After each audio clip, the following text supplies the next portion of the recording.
앉으라, 끝자리에 앉으라라는 제목으로 말씀을 함께 나누겠습니다. 오늘 함께 봉독한 본문은 세 가지 주제를 품고 있는 본문입니다.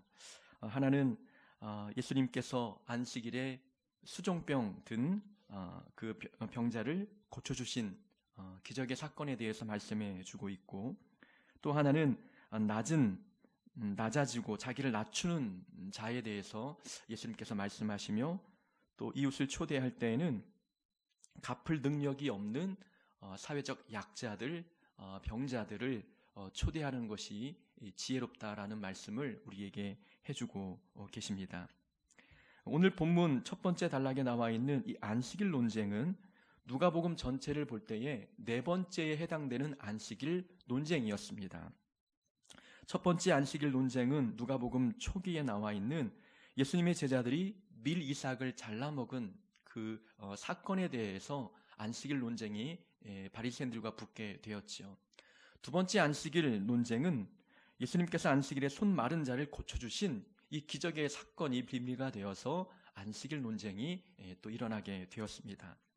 세 번째는 얼마 전에 몇 주 전에 보았던 꼬부라진 여인을 예수님께서 안식일에 고쳐주셨던 그 상황을 통해서 안식일에 과연 무엇을 또 어떻게 행하는 것이 하나님 보실 때 합당한 일인지를 예수님께서 바리새인들 앞에서 말씀하신 내용에 대해서 함께 다루어 보았습니다. 오늘은 네 번째 해당되는 안식일 논쟁입니다. 예수님께서 수종병 든 사람을 안식일에 고쳐주셨던 것이지요. 이렇게 누가복음의 이 저자 누가는 왜 이렇게 안식일에 대한 논쟁을 많이 성경을 통해서 언급하고 있는가라는 것입니다. 다른 예수님의 많은 기적의 사건들이 있었지만 유독 안식일의 기적을 행하신 그 사건을 성경에 많이 첨가함으로 인하여서 이 독자들에게 보여주고 싶어하는 의도가 있다는 것입니다. 그 의도는 무엇이냐면 예수님이 우리에게 말씀해 주신 그 복음, 이 복음의 성격이 다른 구약의 율법과 다른 바리새인들의 가르침과 어떻게 다른지, 이 복음의 특징을 가장 잘 설명할 수 있는 방법은 이 안식일에 벌어진 사건을 통해서 가능했다는 것입니다. 예수님이 안식일을 어떻게 바라보느냐, 안식일에 예수님께서 어떤 사역들을 하셨느냐를 통해서 복음이 갖고 있는 특징과 성격을 가장 잘 보여줄 수 있었던 것입니다. 율법은 사람의 자유를 얽어맵니다. 자유를 빼앗는 것이지요. 수많은 규정과 규칙을 만들어서 오히려 안식일에 자유를 느끼지 못하는 그런 율법적인 특징이 있었습니다. 근데 예수님이 우리에게 주시는 복음의 핵심은 우리를 자유케 한다는 것입니다. 이 안식일에 하지 못했던, 또 안식일에 고침받지 못했던 병자들이 고침받는 사건을 통해서 그들의 영혼이 질병으로부터 묶여있던 그 영혼들이 해방을 얻었다, 자유함을 누렸다, 치유함을 받았다라는 것을 보여주는 것이지요. 그래서 예수님께서 우리에게 말씀하시는 복음의 능력은 우리를 자유케 하고 우리를 평안케 하고 우리에게 안식을 주고 우리를 질병으로부터 노임을 받고 치유받게 하는 이러한 능력이 있는 복음이라는 것을 우리에게 말씀해 주고 있는 것입니다. 그래서 누가복음의 저자 누가는 이 안식일 논쟁을 통해서 이 성경을 읽는 독자들이 이 복음이 과연 우리에게 어떤 역할을 해주는지를 강하게 증거할 수 있었던 것입니다. 예수님께서는 이제 한 바리새인의 지도자의 집에 들어가셨습니다. 떡을 잡수기 위해서 들어가셨는데, 이 바리새인이 예수님을 초대했던 것은 어떤 호의적인 친절에 의한 초대가 아니었습니다. 본문 1절에 보니까 그들이 엿보고 있더라 라는 이 단락을 보면은 예수님이 이 바리새인의 집에서, 그것도 안식일에 어떻게 행동하는지를 엿보고 있는 겁니다. 몰래 지켜보는 게 아니라 뚫어지게 관찰하고 있다는 그런 의미가 담겨있는 단어이지요. 또 그 자리에 수종병 걸린 사람이 함께 있었다는 것은 예수님이 이 환자를 보고 어떻게 행동하실지를 올무를 걸어놓은 거예요. 함정을 파놓은 겁니다. 그래서 예수님이 안식일에 이 환자를 고쳐줄 때에 안식일을 어겼다고 하는 불법적인 행위를 통해서 예수님을 고발하고자 하는 의도가 담겨 있었던 것입니다. 예수님은 그들의 의도를 알고 계셨지만 수정병 든 한 사람을 앞에 세우시고 이제 율법 교사들과 바리새인들에게 묻습니다. 안식일에 병 고쳐주는 것이 합당하냐, 합당하지 아니하냐 묻습니다. 사람들은 대답할 수가 없었습니다. 그리고 그 사람을 고쳐 보내셨지요. 그런 다음에 또 말씀하십니다. 너희 중에 누가 그 아들이나 소가 우물에 빠졌으면 안식일에라도 그것을 끌어내지 않겠느냐 라고 묻습니다. 또 이 질문에도 많은 사람들은 대답을 하지 못했던 것이지요. 우리는 본문을 보면서 예수님께서는 바리새인들이 의도를 가지고 예수님을 집에 초대하여 수정병 걸린 한 사람을 세워놓으시고 예수님이 어떻게 행동하는지를 관찰하고 있었습니다. 뚫어지게 쳐다보고 있었지요. 올무를 놓았던 것입니다. 자, 그런 상황에 놓일 때에 보통 사람이라면 어떤 심정이겠습니까? 사람들이 나의 일거수일투족을 감시하고 무엇인가 고소할 거리를 찾기 위해서 함정을 파놓고 대기하고 있는 그 상황을 내가 알고 있다면 내가 옳은 일을 한다 할지라도 꺼리낌이 있게 되는 거예요. 내가 참으로 헛된 일이 아니라 불법적인 일을 하는 것이 아닐지라도 괜히 이 옳은 일을 해도 괜히 꼬투리 잡힐까 염려스러워 할 일도 제대로 하지 못하게 되는 일들을 겪게 되는 것이지요. 위축되게 되어 있습니다. 행동이 위축될 수밖에 없는 그런 상황이라는 것입니다. 하지만 예수님은 이런 자리였음에도 불구하고 당당하게 병자를 고쳐주셨습니다. 당신에게 피해가 올 수 있는 상황이었지만 예수님은 약자편에 서서 그의 영혼을 육신의 질병으로부터 자유롭게 해주셨다는 것이죠. 예수님은 당신이 옳은 일을 하고 있다고 믿으면 사람들이 어떤 시선으로 바라보든 당당하고 담대하게 그 일을 행하셨습니다. 우리는 내가 하는 일이 하나님 보실 때에 합당한 일이라고 한다면 사람들의 반응과 상관없이 담대하고 당당하게 그 일을 할 수 있어야 합니다.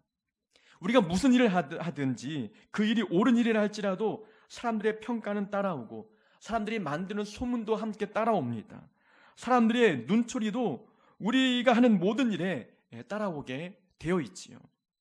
그런 것에 너무 민감하게 반응하면 우리가 하는 행함이 이 주변 상황과 타협하게 될 수 있는 그런 행위를 하게 될 확률이 매우 높다는 것입니다.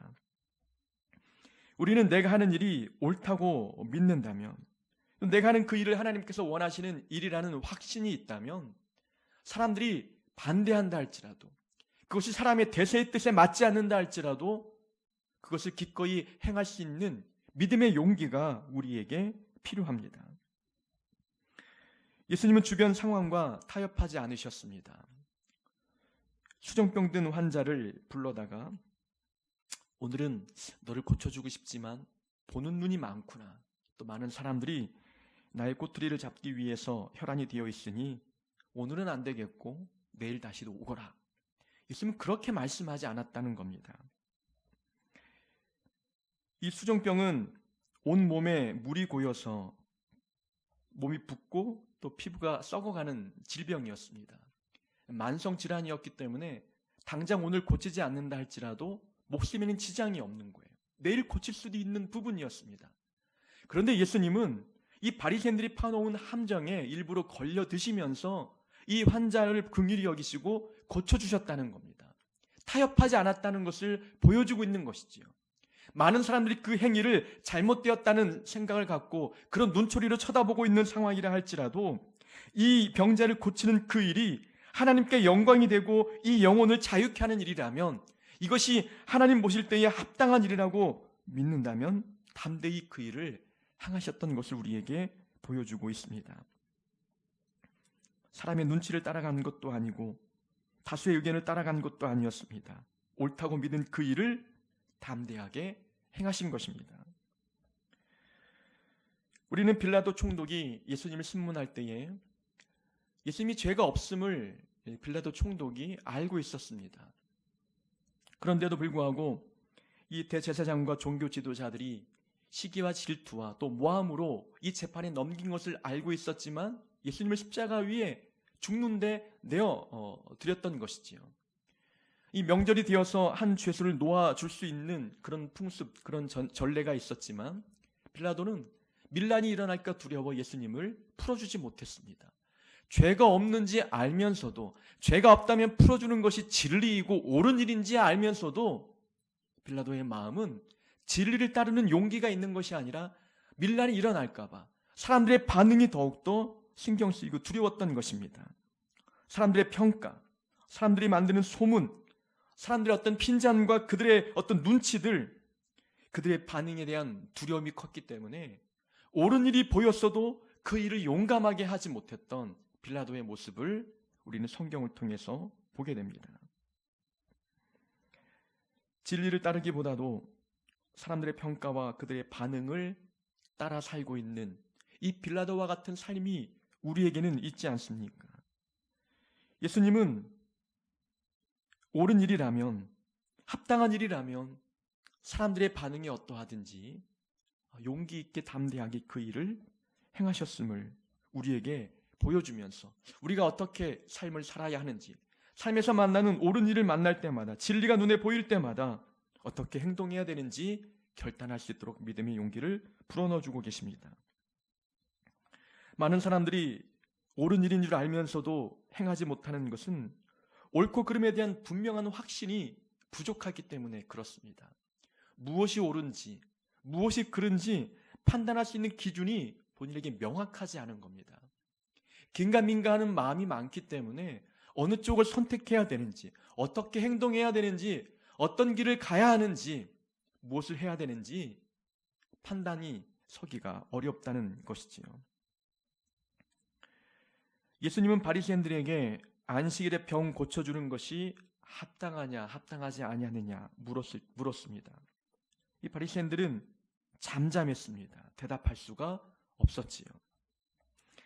안식일에 병 고쳐주는 일을 금했던 그런 율법은 없습니다. 다만 사람들이 그들만의 규정을 만들어서 목숨이 위태로운 사람들만 안식일에 고쳐줄 수 있도록 규정화했다는 것이죠. 사람의 전통이었습니다. 율법에는 고치지 말라고 하는 그런 법이 규정되어 있지 않았던 것이지요. 그들도 그것을 알고 있었는지 아무런 대답을 할 수가 없었습니다. 그런 질문 앞에 고쳐야 되는지 말아야 되는지에 대한 분명한 기준이 그들에게 없었던 것이지요. 또 예수님께서 말씀하십니다. 누구든지 아들이나 소가 우물에 빠지면 안식일이라 할지라도 곧 끌어내지 않겠느냐라고 묻습니다. 그러니까 많은 사람들은 안식일이라 할지라도 아들이나 아니면 소가 빠지면 건져낼 수 있었던 것이지요. 근데 이게 모순적이라는 겁니다. 소는 건져낼 수 있는데 안식일의 병자는 꺼낼 수 없다. 병자는 고칠 수 없다라는 그 자체가 불합리하다는 것이죠. 모순적이라는 겁니다. 분명한 기준이 그들에게도 없었던 것입니다. 본문에 보면은 4절에 보면은 예수님께서 그 사람을 데려다가 고쳐보내시고, 데려다가라고 하는 이 원어의 의미는 끌어올리다, 꽉 붙잡아서 꺼내다라는 의미가 담겨 있습니다. 왜 이런 단어를 굳이 이 병자를 고치는 데에 사용하셨냐면 뒤에 5절에 나와 있는 소나 아들을 우물에서 건져내는 그 단어와 라임을 맞춘 거죠. 너희들은 우물에서 아들과 소를 건져내는데 이 병자를 질병으로부터 건져내는 것이 어찌 불합리한 것이냐라고 그것을 말씀해 주기 위해서 그 단어를 사용했던 것이지요. 무엇인가 앞뒤가 맞지 않고 논리가 안 맞다는 것입니다. 이것은 이 바리새인들 본인들조차도 무엇이 옳고 그른지에 대한 분명한 기준이 없었던 것입니다. 명확하고 옳고 그름에 대한 판단 기준이 애매모호했던 것을 보여주고 있는 것이지요. 삶을 살아가면서 옳고 그름에 대한 분명한 기준을 갖고 있지 않는 자들은 늘 삶이 혼란스럽습니다. 어쩔 때는 이게 맞다고 말하고 어쩔 때는 저것이 맞다고 이야기합니다. 본인의 행동도 본인의 선택도 어쩔 때는 이것을 선택하지만 어쩔 때는 또 다른 것을 선택합니다. 시간이 흐르면 과거에는 이것이 맞다고 했던 그것이 이제는 나중에는 그것이 틀린 것으로 여겨지게 되는 것. 이 모든 것이 우리 안에 분명한 기준이 없기 때문입니다. 많은 사람들은 각자의 기준을 가지고 살아가지만 그 기준이 모순적일 때가 많습니다. 우리 주변 친구들이 주장하는 삶의 기준들이 있지요. 그 사람들의 영향을 받아서 우리도 그 기준을 따라갈 때가 있어요. 어쩔 때는 TV 매체를 통해서 연예인들이 보여주고 있는 그들의 삶의 방식과 기준들이 마치 오늘날 현대인들이 살아가야 할 올바른 기준인 것처럼 받아들이는 사람들도 많이 있다는 것입니다. 또 어떤 사람들은 한국 문화와 전통에서 나오는 삶의 기준을 자기의 기준으로 받아들이는 자들도 있는 것이죠. 그러나 사람과 또 전통과 여러 대중매체들이 만든 그 삶의 기준들이 모든 삶의 영역에 분명한 옳고 그름을 판단할 수 있는 판단 준거를 마련해주는 기준이 되느냐라는 겁니다. 그렇지 않다는 거예요. 부부와의 관계, 부모와 자녀와의 관계, 또 물질에 대한 마음가짐들, 또 실패를 대하는 태도, 삶에서 만나는 모든 문제를 대할 때의 그런 우리의 마음 자세들, 이 모든 삶의 모든 영역에서 무엇인가 판단하고 선택해야 되는 그 순간에 세상이 알려주는 기준들이 작동하느냐라는 겁니다. 모든 삶의 영역에 세상이 말하는 기준을 가지고 옳고 그름을 판단할 수 있는 그런 능력이 세상이 말하는 기준에 있느냐라는 것이지요. 그렇지 않다는 겁니다. 우리는 하나님께서 우리에게 특별 계시로 내려주셨던 이 성경이 삶의 기준이 되어야 합니다. 우리가 지난 주일에 우리가 성경 공부를 통해서 배웠듯이 성경적인 세계관, 영적인 세계관, 이 신국적인 세계관, 성경 말씀이 우리 삶의 기준이 되어서 내 삶에 만나는 모든 판단의 그 상황들에 분명한 옳고 그름을 제시할 수 있는 기준이 되어야 하는 것입니다. 하나님의 말씀을 분명히 우리의 삶의 기준으로 삼게 되면 우리 삶은 혼란스럽지 않는 거예요.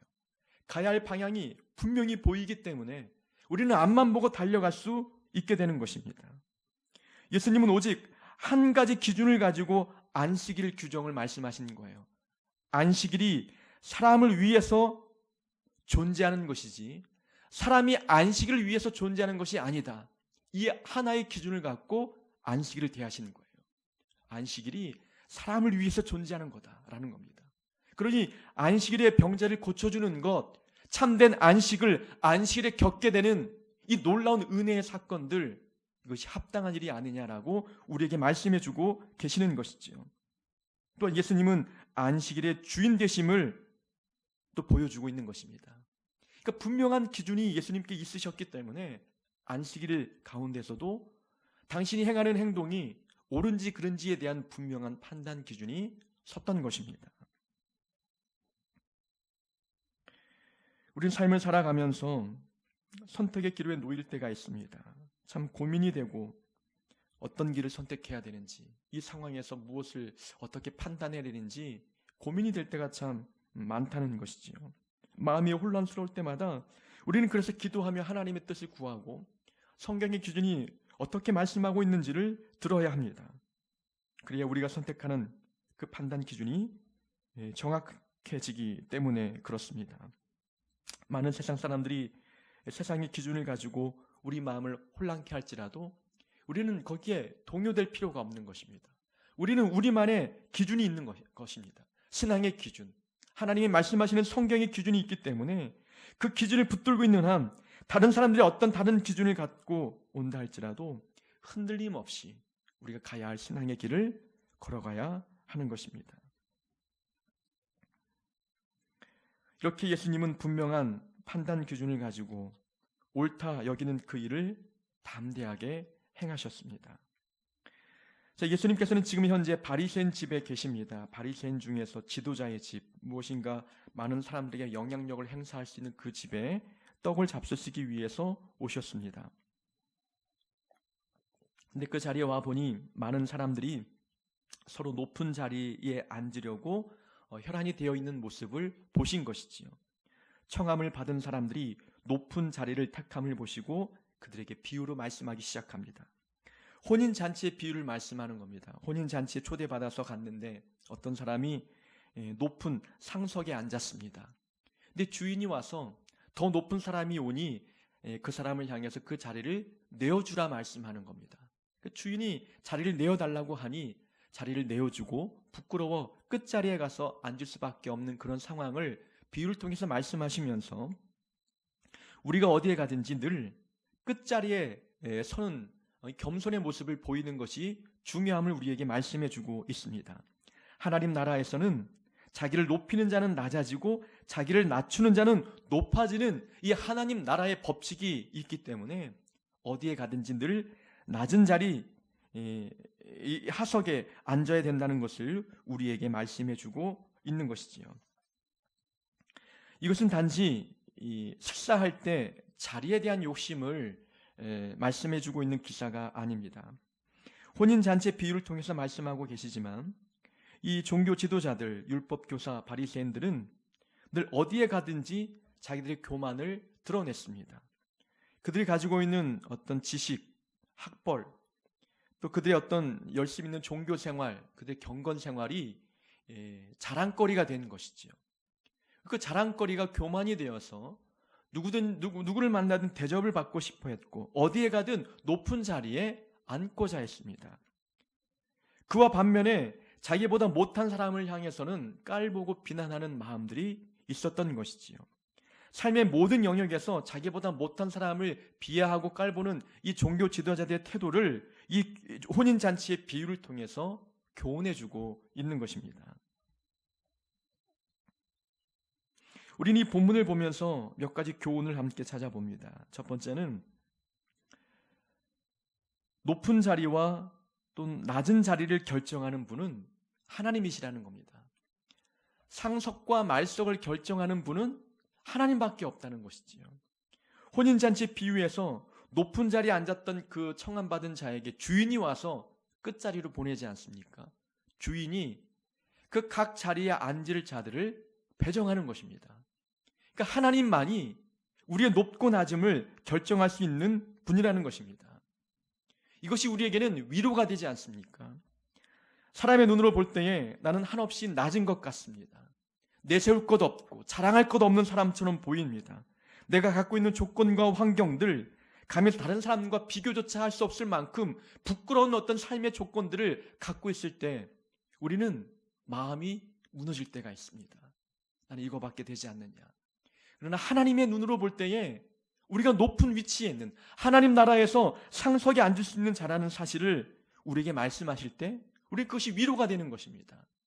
이 땅에서는 낮은 것처럼 사람 눈에는 그렇게 보이지만 하나님의 시각으로 볼 때에는 높은 자리에 앉을 자가 바로 우리라고 할 때에 그것이 우리에게는 위로가 되는 것입니다. 우리는 그래서 사람들의 평가에 우리 마음이 좌지우지 되지 말아야 합니다. 모든 결정권은 하나님께 있기 때문에 그렇습니다. 내가 가지고 있는 조건과 환경, 삶의 여러 가지의 어떤 모습들, 제대로 갖추지 않은 이런 모습들 때문에 의기소침할 이유가 없다는 것입니다. 하나님이 높고 낮음을 결정하신다는 겁니다. 하나님의 평가 기준은 적어도 외적인 조건이 아닙니다. 외적인 조건을 가지고 상석과 말석을 결정하는 분이 아니신 것이지요. 하나님은 겸손을 평가 기준으로 삼으십니다. 항상 어디에 가든지 겸손한 모습을 유지하는 이런 자들, 자기가 가지고 있는 어떤 조건과 외적인 환경 요소 이것에 결부되지 아니하고 오직 모든 삶의 조건에서 겸손한 모습을 보이는 자들, 하나님 볼 때 그들이 높은 자입니다. 이 당시에 종교 지도자들이 높은 자리에 앉고 싶었던 것은 그들의 체면 때문이었습니다. 사회적인 위치 때문이었고 또 성공주의의 영향 때문에 무조건 세상은 높은 자리에 오르는 것이 복이요 성공이라고 생각하고 있었습니다. 그러한 세상 풍조의 영향을 받아서 높은 자리에 앉는 것만이 하나님의 복이요 성공이라고 믿었던 것입니다.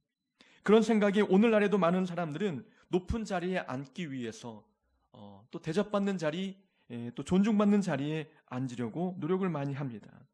그러나 하나님 우리에게 말씀하십니다. 낮은 자리에 자기를 낮추는 것, 낮아지고 낮은 자리에 앉는 것이 하나님 나라에서 그들을 높은 자리로 올릴 수 있는 그런 은혜가 있게 된다는 것을 우리에게 말씀해 주고 있습니다. 사람들의 인정은 가까이 있고 하나님의 인정은 좀 멀리 있는 것 같은 느낌이 듭니다. 그래서 많은 사람들은 사람들에게 인정받는 자리에 서고 싶은 욕심이 드는 것이지요. 칭찬 듣고 또 사람들의 어떤 좋은 평가를 받고 싶은 그런 자리에 서고 싶은 충동이 듭니다. 하나님의 평가는 멀리 있기 때문에, 주님 오시는 그날에 평가가 이루어지기 때문에, 그리고 이 땅에서 그래도 다른 사람들이 받는 그 칭찬과 인정을 본인도 받고 싶은 욕심들이 드는 것이지요. 그러다 보니 낮은 자리보다 높은 자리에 앉고 싶은 마음들이 누구에게나 다 있는 것입니다. 그러나 우리는 이 한계가 있는 이 땅에서 사람들에게 인정받고 높은 자리에 앉는 것이 무엇이 중요하겠습니까? 진짜 나라는 하나님 나라에 갈 때 그 나라가 우리에게 진짜 나라이지 않습니까? 영원한 시간이 있는 곳, 영원히 하나님과 함께 거하는 그 나라에서 하나님이 우리를 위해서 준비하신 상급을 받아들고 그 영원한 나라에서 하나님 앞에 감사하며 살아갈 수 있는 그곳에서 높은 평가를 받는 것이 더 은혜이지 않겠습니까? 하나님이 상속과 말속을 결정하시는 분이십니다. 사람들이 우리를 어떻게 평가하든 그건 중요하지 아니하고 하나님의 평가가 중요함을 기억하여서 하나님께서 낮은 자를 높이시는 분이심을 기억하고 이 하늘의 하나님 나라의 이 법칙에 위로받는 우리가 될 수 있기를 바랍니다. 10절에 보면 그래서 예수님은 청함받을 때 차라리 끝자리에 가서 앉으라라고 말씀합니다. 예수님이 말씀하신 이 가르침은 전혀 새로운 가르침은 아니었습니다. 이 당시에 랍비들이 제자들에게 가르칠 때에도 항상 어디에 초대받아 가면 자기의 지위보다도 두서너 단계 아랫자리에 앉으라라는 랍비의 가르침들이 있었던 것이지요. 예수님께서 말씀하신 이 가르침은 이 바리새인들도 알고 있었다는 것이죠. 그럼 이 바리새인들이 말하고 있는 그 가르침과 예수님이 말씀한 가르침의 차이가 무엇이냐라는 겁니다. 예수님은 겸손한 행동을 가르친 것이 아니라 겸손한 사람이 되라고 가르친 것입니다. 겸손한 행동을 가르치는 것과 겸손한 사람이 되라고 가르치는 것은 비슷해 보이지만 전혀 다릅니다.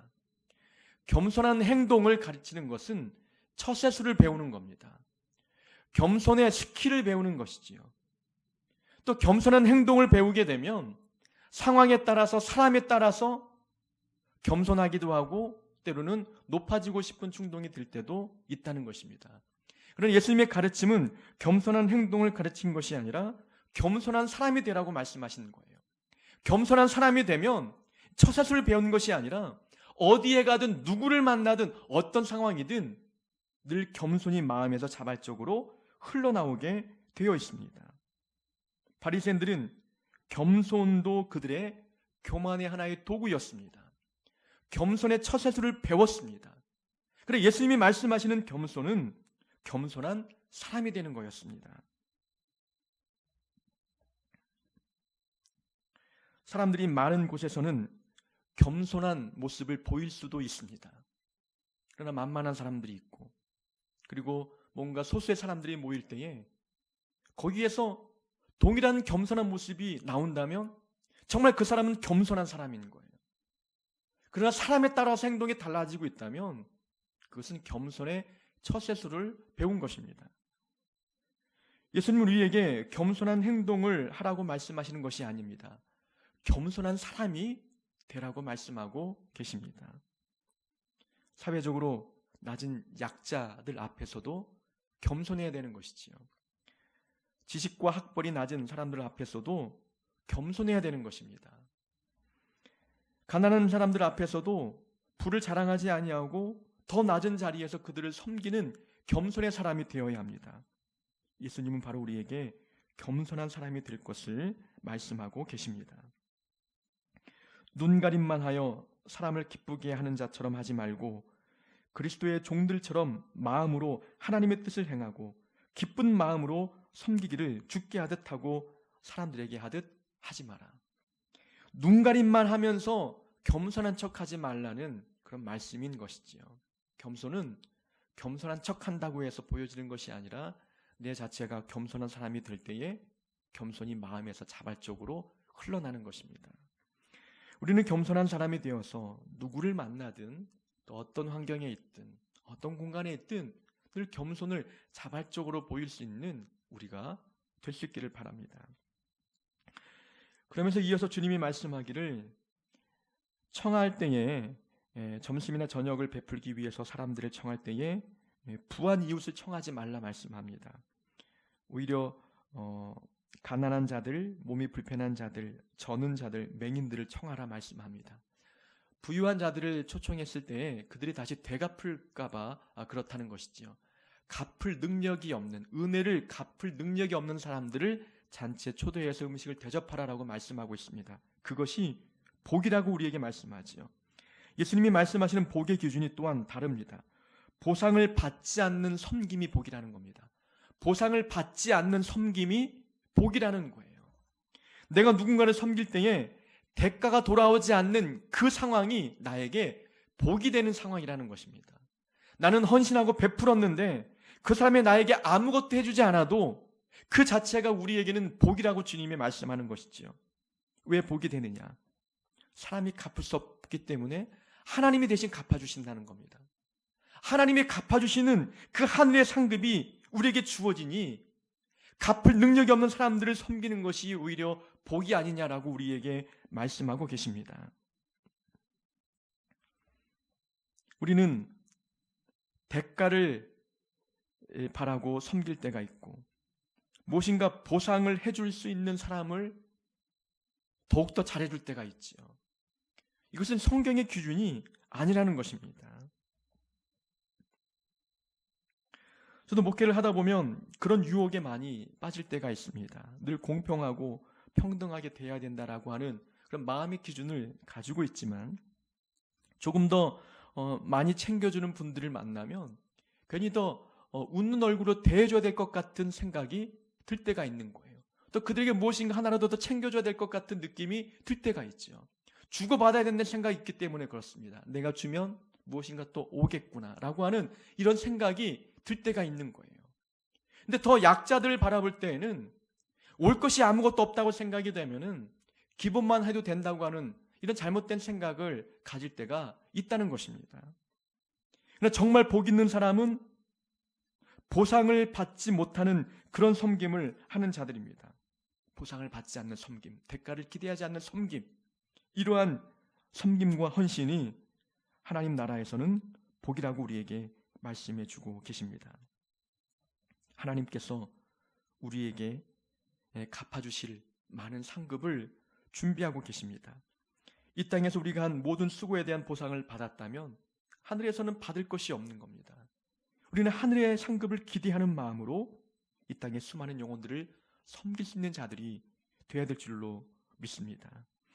우리에게 주신 이 말씀을 기억하면서 낮은 자리에 서야 하고 또 낮은 자리에 있는 자들을 초대하며 대가를 기대하지 않고 섬기는 그런 자가 되어야 되겠다 결단할 수 있는 우리 모두가 되기를 주의 이름으로 축원합니다.